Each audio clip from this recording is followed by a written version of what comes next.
معزز دوستو، السلام علیکم۔ حضرت داؤد علیہ السلام کے زمانے میں ایک بڑھیا تھی۔ اس نے ایک مرتبہ 3 روٹیاں رائے خدا میں دی اور پھر آٹا گوندنے بیٹھی۔ اچانک ہوا آئی اور اس کا سارا آٹا اٹھا کر لے گئی۔ بڑھیا حضرت داؤد علیہ السلام کے پاس فریاد لے کر پہنچی اور ہوا کی شکایت کی۔ حضرت داؤد علیہ السلام نے ہوا کو بلایا اور پوچھا، تم نے اس کا آٹا کیوں اٹھایا؟ ہوا نے عرض کی، ہوا کے فرشتے سے پوچھئے۔ داؤد علیہ السلام نے اسے بلایا اور اس سے پوچھا تو اس نے عرض کیا، خدا سے پوچھئے۔ جب اللہ سے پوچھا تو اللہ نے فرمایا، اے داؤد، سمندر میں ایک کشتی پر بڑے بڑے تاجر جا رہے تھے کہ ان کی کشتی میں ایک چوہے نے سوراخ کر دیا اور کشتی کو ڈوبنے کا خطرہ پیدا ہو گیا۔ میں نے ہوا کو حکم دیا کہ وہ یہ آٹا اڑا کر اس کشتی میں ڈال دے تاکہ وہ لوگ اس آٹے سے سوراخ بند کر لیں۔ چنانچہ انہوں نے اسی آٹے سے سوراخ بند کیا اور بسلامتی کنارے پر پہنچ گئے۔ اے داؤد، ان کشتی کے تاجروں سے ان کے سارے مال کا تیسرا حصہ اس بڑھیا کو دلاؤ۔ چنانچہ داؤد علیہ السلام نے ایسا ہی کیا اور 300,000 دینار کا مال بڑھیا کو ملا۔ داؤد علیہ السلام نے فرمایا، یہ اس کے 3 روٹیوں کے صدقے کی برکت ہے۔ حضرت اکرمہ رضی اللہ تعالیٰ عنہ فرماتے ہیں کہ ایک ملک کا بادشاہ بہت ظالم اور کنجوس تھا۔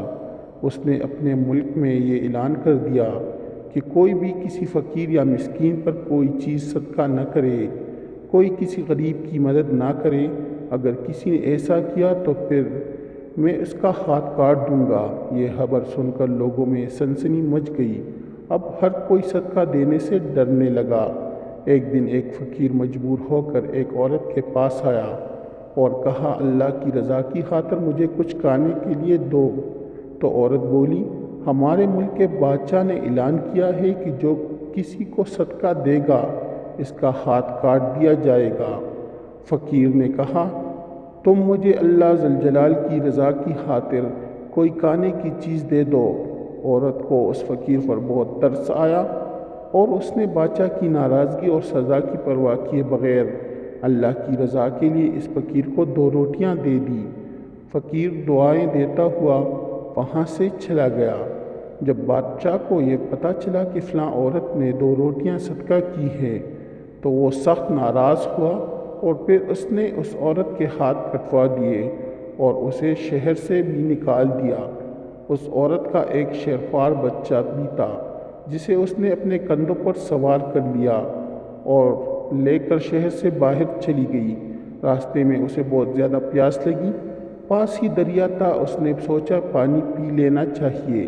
یہ سوچ کر وہ دریا کے پاس گئی اور جھک کر اس میں سے پانی پینے لگی۔ جو ہی وہ عورت پانی کی طرف جھکی، اس کے کندھوں پر سوار اس کا دودھ پیتا بچہ پانی میں گر گیا اور دریا نے اسے بھی اپنے ساتھ بہانا شروع کر دیا۔ یہ دیکھ کر عورت نے پریشانی کے عالم میں چیخنا اور چلانا شروع کر دیا۔